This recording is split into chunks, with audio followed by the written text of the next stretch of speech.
Hello everyone, and welcome to the third and final installment of making Shingo great again. Jackie and I are in the shop with a completed Shingo. So unfortunately I got really rushed for time in the last week and I wasn't able to film me finishing off all the little things on this car. I was rushing to get this car done and I was rushing to get my rally car done, because I had two back-to-back events. So there will be a video on the rally car. You guys will see that. I'm not sure if you'll see that before this or after this, but regardless, you may or may not see it. Moral of the story, as pressed for time, I just had to get the cars done and I didn't have a chance to film it. I did take photos as I went, so I'm gonna go over the stuff I've done with the car since you guys seen it last. He wants to say hi though. Thanks, Jackie. Okay, I might have to kick Jackie outside here because she's gonna talk the whole time, so. Sorry, Jackie, you gotta go. Not everybody likes to hear you talk the whole time. I know you want to, but. Okay. Yeah. Sad cat.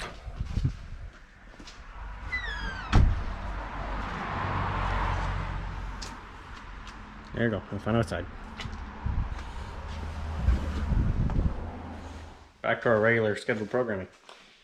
So, one of the things I had to correct to make the car, bring the car back to legal, was when I had it in its modified state 2 years ago. I had cut open the factory airbox resonator and made it into like an air scoop, which was, I don't know, I did it for track days to try and help get cold air in there. I don't think it really made a difference. Made the car sound a little different, but the first year I'd autocrossed it, I was too lazy to change it. I didn't really care. But this year, since I'm taking the car to Canadian Nationals and I'm trying to be a bit more serious about it, I want to make it legal. So we replaced that cut open resonator box with a factory resonator box off of, I think, one of the coupes from VTEC Acres. Got that situated. The next order of things to legalize was the front brakes. As you recall, the car had TSX brakes on it, which are now sitting in the corner over here. So I ended up taking the factory brakes. Well, I took the calipers and caliper brackets off that orange SI. And then I had bought brand new Rock Auto track day pads. I think they're a low metallic, so they aren't supposed to dust too bad. And then my T-boned red coupe had a set of fairly new rotors on it. They didn't look like they'd seen many miles, but they were covered in surface rust, so I ended up hitting those with a wire wheel and then some Scotch-Brite and brake clean. Basically restored those back to good. Put in those new Rock Auto pads. We lubed all the pins and everything, cleaned everything up. And yeah, just reused calipers off that orange car. So we are now back to OEM brakes on the front. And even though I thought those pads didn't dust, it seems they do dust a little bit, because that's after one event. So they definitely dust, but they're not as bad as, I think I had WinMax W3 pads with the TSX setup. That's what I was running last year, and they dusted really bad. So these do seem to be a bit of an improvement. I bled out the system just with some Motul 5.1.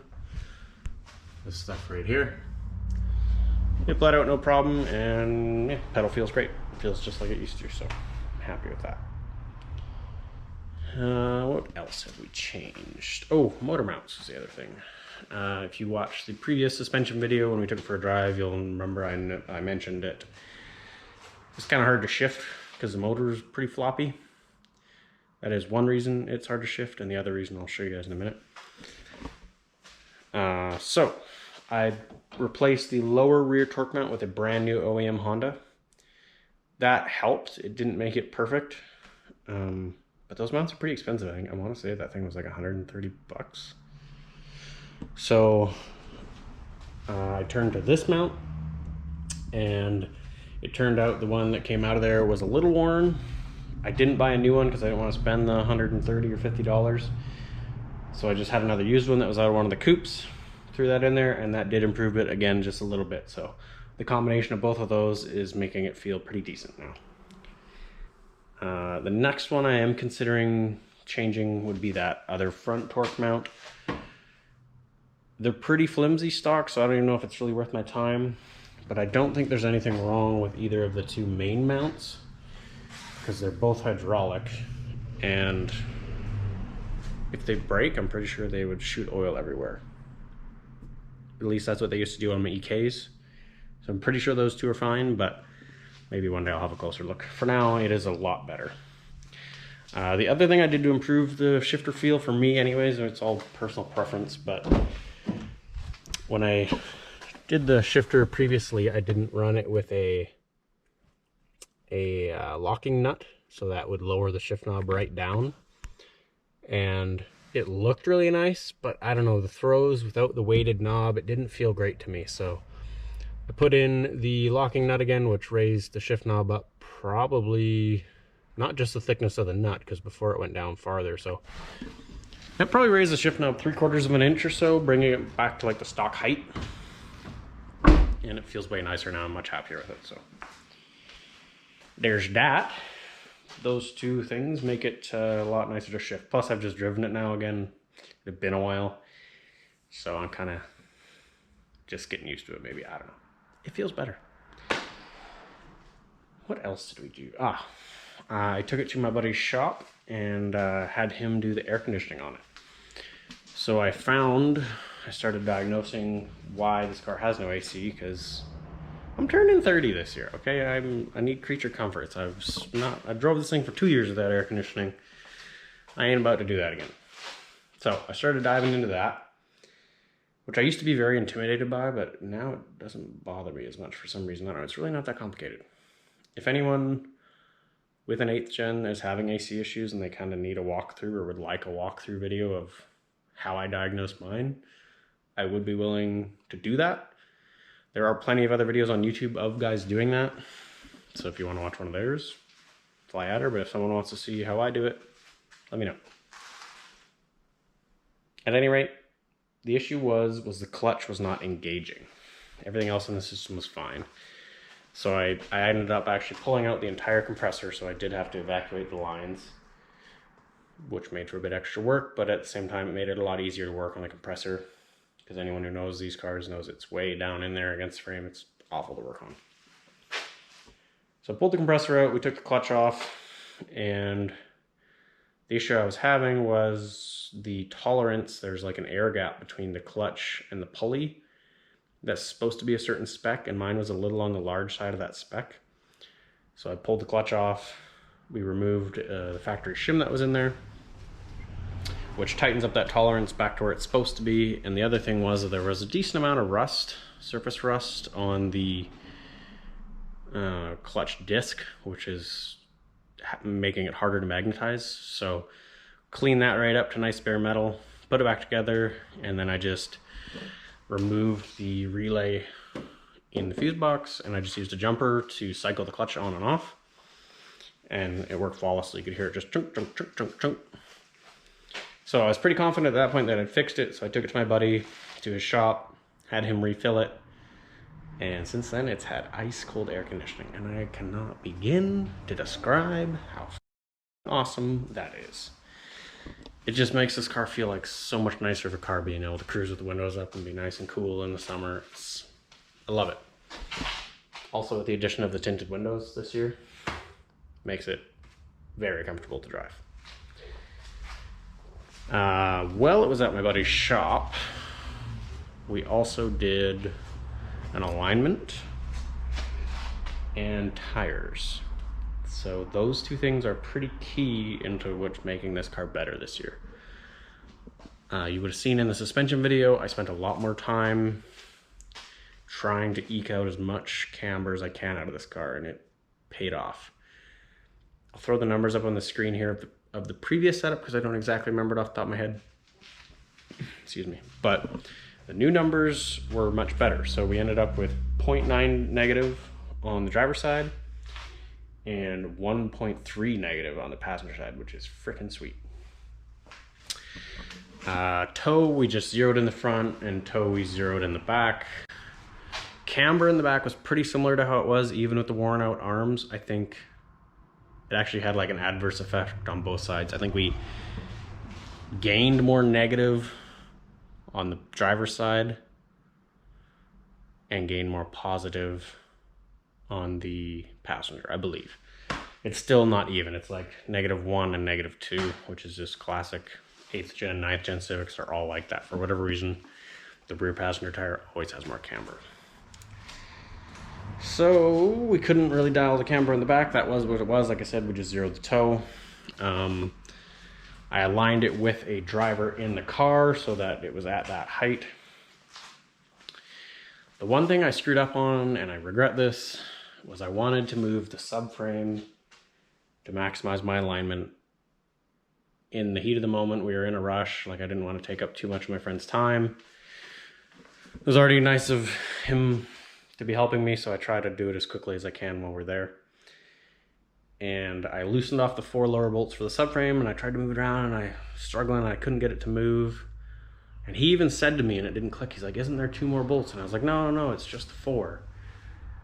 I was wrong.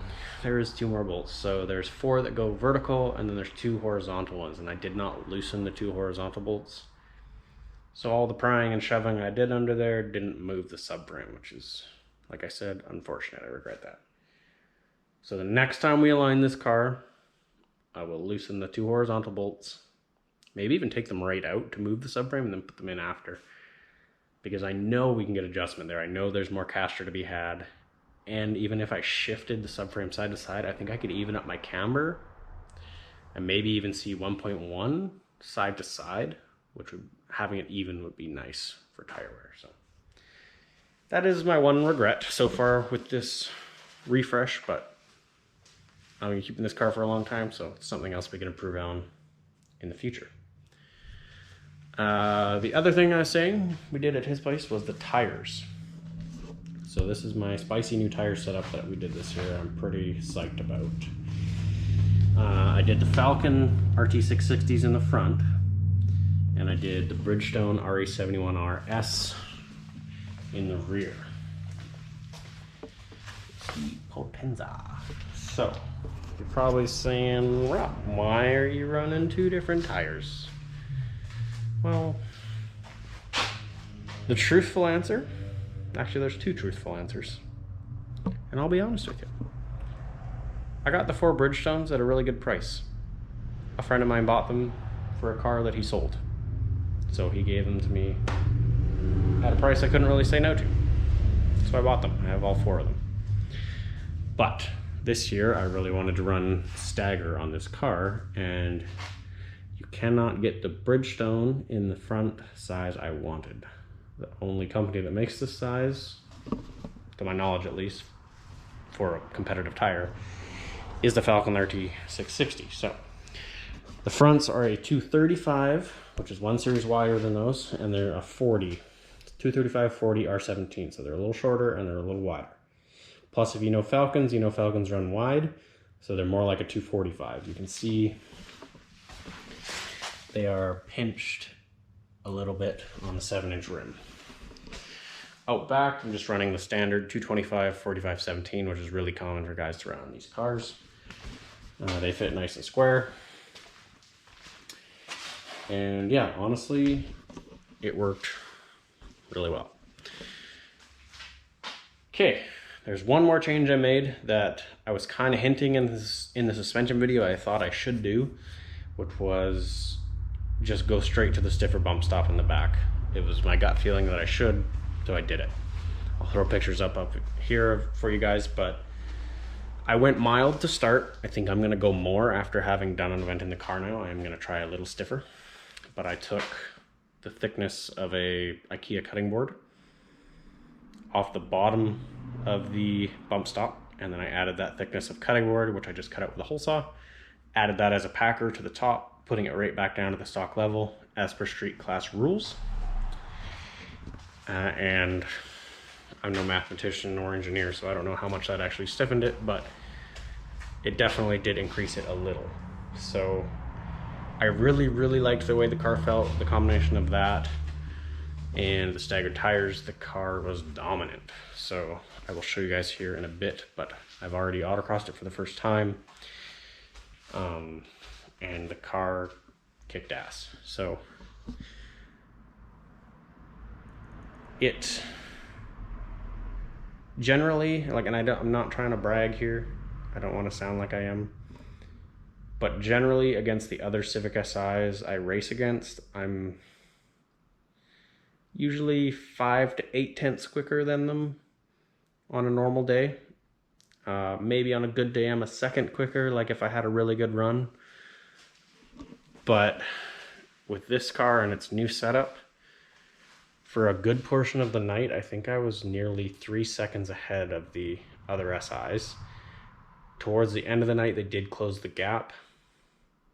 I think the closest one was 1.6 seconds behind me, and the next one after that was 2 seconds behind me.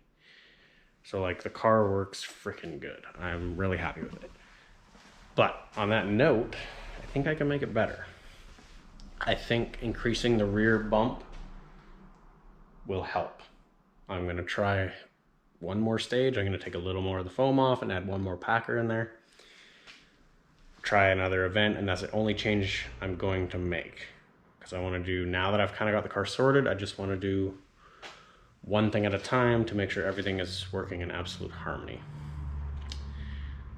I have 2 things of note I wanted to mention. If anyone is kind of copying this setup from my suspension video, you'll recall I moved the sway bar up on the mounts, like, because it has a little bit of play in the factory, or not in the factory, but in the shackles that come on the progress bar. There's a slot, so you can move the sway bar up and down, and I moved it up to basically try and eliminate leverage on the bracket to increase stiffness, which in my head, in theory, it still works. But what I ran into is it touches my exhaust just ever so slightly. And it's generally when the motor is loaded up. So it's not like when it might be when you're driving, I don't know, I can't hear it. But like if you're idling, when you come into grid and you turn the air conditioning on, you know how your motor kind of drops a few hundred RPM or whatever and loads up a bit. When it does that, it makes the exhaust vibrate just slightly, and it just touches the sway bar. So it kind of goes dun dun dun dun dun dun dun dun dun dun, which it's not hurting anything. You can do it. It's just kind of annoying. So up to your discretion. If you are thinking of doing that, just consider it may touch your exhaust. The other thing is I replaced the front sway bar end links with just replacement Moog ones, the greasable style. I have yet to crawl under there, but I was getting, on hard bumps, I was getting a few really bad clangs in the front end, and I want to say the grease nipples are maybe hitting on something. So I might take those Moog end links back out and just go buy some Honda ones. I didn't want to spend the money on Honda ones. I was like, oh, I'll just buy the Moogs. They've been good to me in the past. But I think that's what's hitting. Like I said, I gotta crawl under there and see. But that's here nor there. That's not anything to do with my suspension setup. I just wanted to mention that I do need to sort a few things out before the next event. And that's one of them. I'm not super worried about the exhaust hitting the sway bar. I'm gonna crawl under there and see if I can maybe adjust it just slightly so I don't have to listen to that, because it is sort of annoying. Yeah, I think that's it, guys. Oh, there's one more little tip I wanted to show you. Hopefully there's enough light in the trunk to see. There's not. Let me get a light. Okay, I just wanted to mention this because I don't know if people know if it's legal or not. It is legal to cut a hole in your interior panel to reach your shock adjustments. That is legal by street class rules, and it makes your life way better. If you're picky and you don't want holes in your interior, that's fine. But I would recommend doing this. Cut a hole in each side like that. You can easily get in there like this with your hand and access your adjusters to change them on the fly. Makes your life super easy.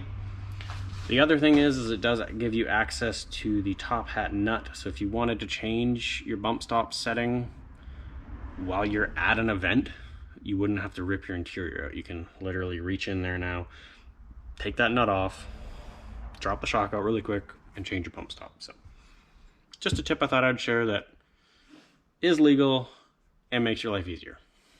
Do it if you want. Anyways, with that, guys, that will conclude my little mini series on making Shingo great again.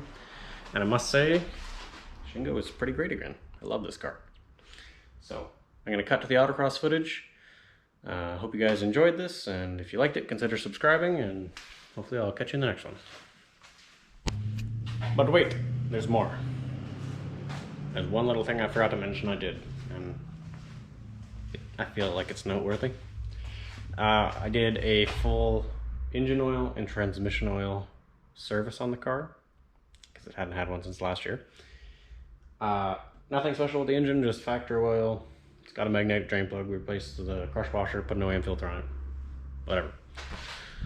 The thing I wanted to mention was the transmission.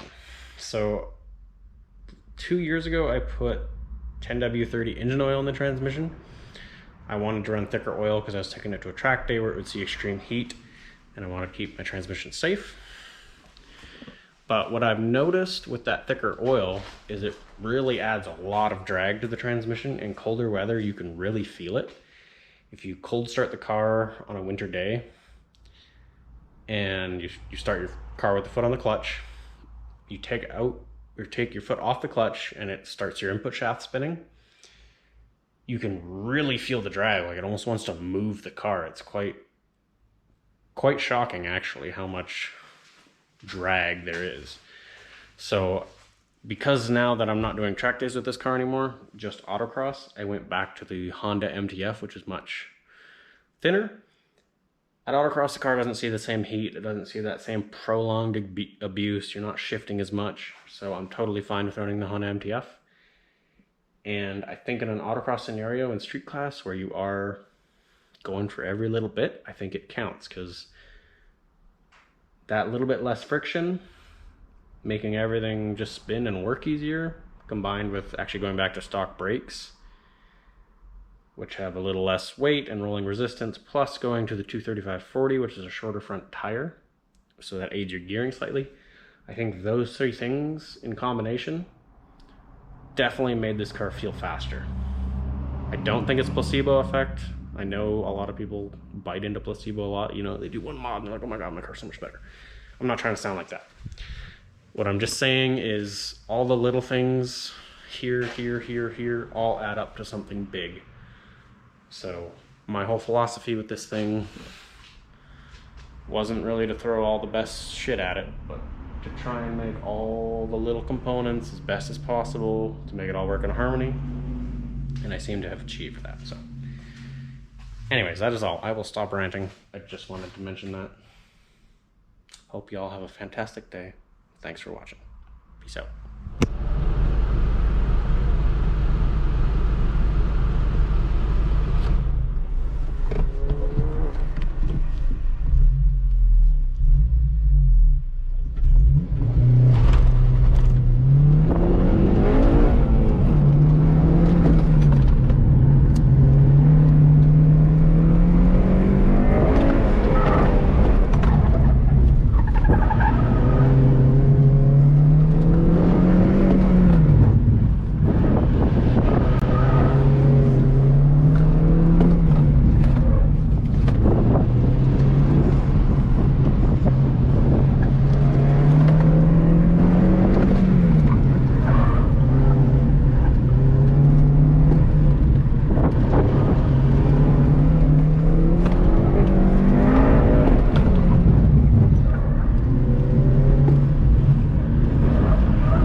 Fucking 56.